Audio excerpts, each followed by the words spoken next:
It happened 3 days ago, and your brain still hasn't moved on. You said something completely ordinary, nothing worth remembering, and somehow, it never left.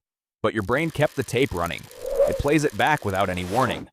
Different ending each single time. Your chest tightens without permission. You rerun the other person's face. Did they seem quietly annoyed? Was your voice too sharp? Your brain will not release this. You replay it yet again.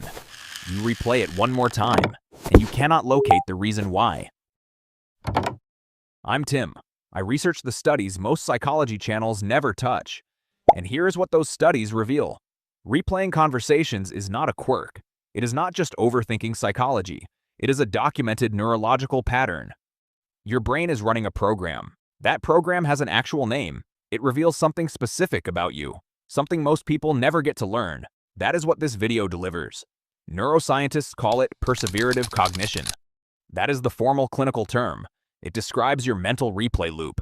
Your brain does not just remember events, it rehearses them on total repeat, like a musician looping one wrong note, over and over without any stopping. Psychologist Graham Davey at Sussex University studied this exact loop pattern deeply. He found the rehearsal loop serves you.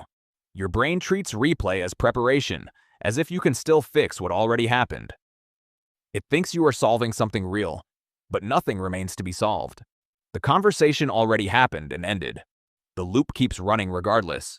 Your prefrontal cortex keeps cueing it back, like a tape player stuck on rewind. Here's what nobody tells you, and this is the part that matters. The loop is not about that person.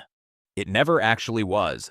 Researcher Susan Nolan Hoeksema at Yale University published foundational work on rumination science. She found one defining pattern here. You do not replay conversations randomly. You replay moments tied to your self-concept, moments where your identity felt uncertain, where your sense of yourself felt briefly unstable or in question. Your brain is not analyzing those moments. Your brain is protecting something precious. It is guarding the version of you you most need to keep believing in. That is why you replay conversations about approval and about belonging, about how you came across to others, not your casual everyday chats, the moments that felt like a test. Now here is where it gets precise. This is the part that changes things. There is a specific brain network involved. You may have heard of this one. The default mode network activates here. Researchers Matthew Lieberman and Naomi Eisenberger at UCLA mapped this network in full. It activates when you are not focused, when your mind drifts toward idle, when the conversation replay begins again. Your default mode network becomes more active. It pulls memory fragments toward the surface. It reconstructs the scene in high detail. It inserts alternate versions of you. Better versions running better lines. A more confident version appears. A sharper version takes the stage. The version who said the right thing. Your brain is not punishing you here. It is rehearsing a better version. The problem is that rehearsal never ends. Here is the counterintuitive reversal now. Most people assume conversation replay signals anxiety. They assume it reflects low confidence levels. They assume it is purely a weakness. The research delivers the opposite conclusion. People with higher emotional intelligence show more post-conversation review behavior. They show more, not less review. Nolan Hoeksema's data confirmed this finding directly. The brain that replays your conversations is a brain doing precision social work. It is calibrating your social accuracy constantly. The tragedy is not the replay itself. The tragedy is what keeps it looping. And that answer lives much deeper. Because for some brains, the loop delivers no final verdict ever.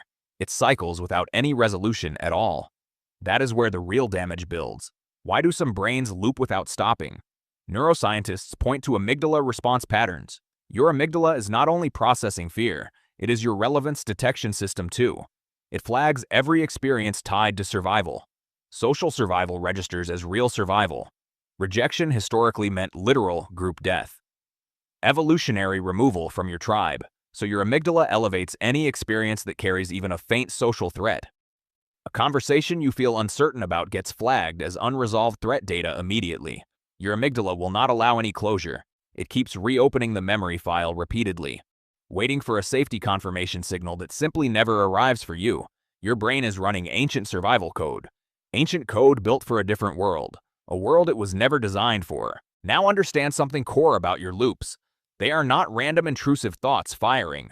Research shows a very specific trigger pattern, Social anxiety brain loops activate most strongly after moments of perceived social evaluation. Any moment someone could potentially judge you, a work message you sent too late, a joke that landed in total silence, a pause you could not interpret clearly. These trigger your replay mechanism the hardest, not because something is broken in you, because your threat detection is extremely precise. It knows exactly which moments carry stakes.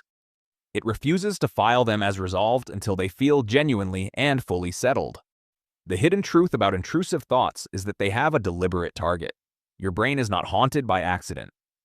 It is haunted with total intention. There is something even deeper happening here.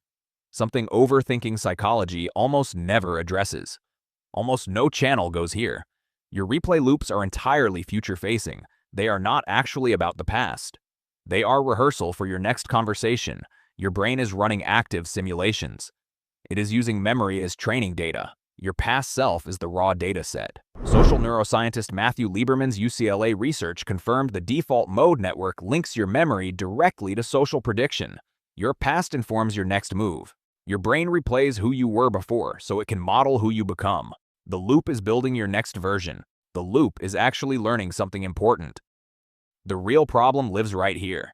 If the learning never fully completes the loop, never closes or stops running, your brain keeps replaying that conversation because it believes the lesson is unfinished. You are not trapped inside the past. You are trapped inside a preparation that cannot locate its exam anywhere. This explains why you replay conversations, not weakness at all, not a disorder you carry, unfinished computation still running inside you. Here's what the research gives you. Not a trick, something real. Not tricks to suppress your thinking entirely, not reframes borrowed from self-help content. A genuine mechanism grounded in neuroscience data. Psychologist Ethan Kross at University of Michigan studied self-distancing as a clinical intervention. He found one specific shift that works, one change that interrupts the loop. When you replay a past conversation, try narrating it from outside yourself. Step back and become the observer. Not I said, but you said. That small shift rewires the loop. Third-person narration interrupts the loop pattern directly. Your default mode network responds differently now. The whole mechanism starts to change. It moves from emotional rehearsal mode into observational processing mode instead. The amygdala threat signal drops measurably. Your prefrontal cortex regains full control. You shift from participant to witness, and witnesses can actually close the file. The replay is not evidence of damage. It is evidence your brain cares precisely. The goal is not achieving mental silence. The goal is reaching genuine resolution. Give the loop a final, clear verdict. Name what you actually feel underneath this, not what you keep analyzing endlessly, what you feel below all of it. Your brain is waiting for that signal. It stands down the moment it arrives. You were never just overthinking your life. You were under-resolving what your brain needed. Now you know the critical difference. That changes everything moving forward now. You carry this differently from here. If your brain loops like this, there is more science worth discovering here. More of this is waiting for you. Every video here goes deeper than before. That is exactly why you stay.